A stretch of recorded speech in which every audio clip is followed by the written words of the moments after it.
the Treaty Principles Bill, a legislative proposal introduced to the New Zealand Parliament by the minor Coalition Act Party, has ignited a firestorm of controversy.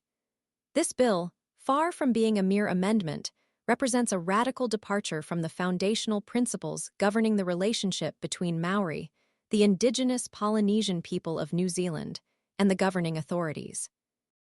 Its core objective is the explicit abandonment of a long-standing set of principles deeply entrenched in the nation's legal and political landscape, replacing them with a redefined set proposed by the ACT Party.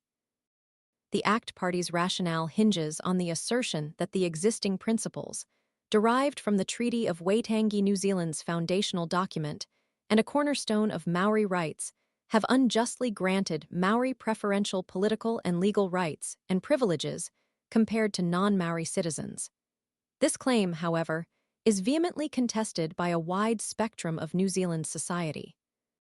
The bill's introduction has been met with widespread condemnation from legal professionals, academics, and the general public, who foresee dire consequences for Māori rights and a significant erosion of crucial checks and balances on the power of the Crown. The ACT Party's proposal hasn't just sparked debate, it has galvanized unprecedented action.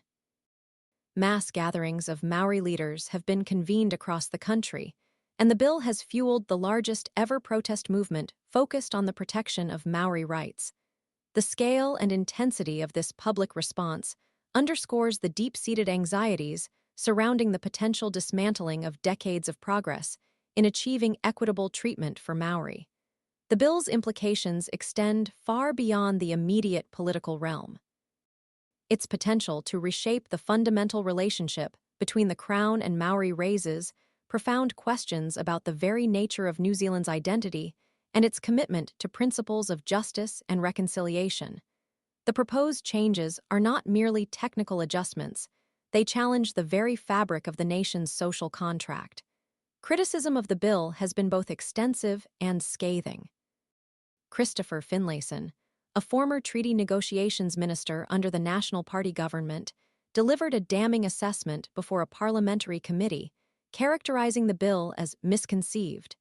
His statement reflects a bipartisan consensus among many former government officials who recognize the potentially devastating ramifications of the ACT Party's proposals. The condemnation extends beyond political figures.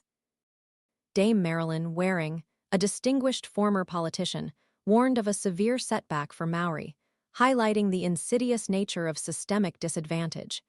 She eloquently articulated the crucial distinction between equal treatment and true equality, stating, "Where a person or peoples have been subject to socially constructed, historic, systemic, and systematic accumulative disadvantage, equality cannot be achieved through equal treatment." Her words underscore the critical need to address historical injustices and structural inequalities, rather than simply applying a veneer of equal treatment that fails to rectify deep-rooted disparities. The Treaty of Waitangi, signed in 1840, established a complex and often contested relationship between the British Crown and the Māori chiefs.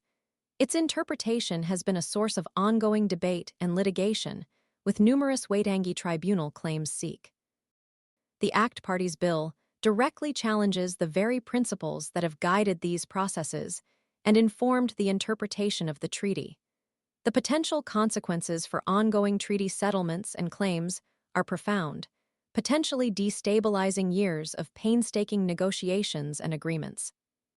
The bill's future remains uncertain, but the intense public reaction clearly demonstrates the deeply held convictions and anxieties surrounding the protection of Māori rights and the preservation of the principles enshrined in the Treaty of Waitangi. The debate surrounding this bill extends far beyond the confines of Parliament. It is a reflection of a nation grappling with its history, its identity, and its commitment to equity and justice for all its citizens. The potential for long-term societal division and unrest is significant, making this legislative proposal one of the most consequential in New Zealand's recent history.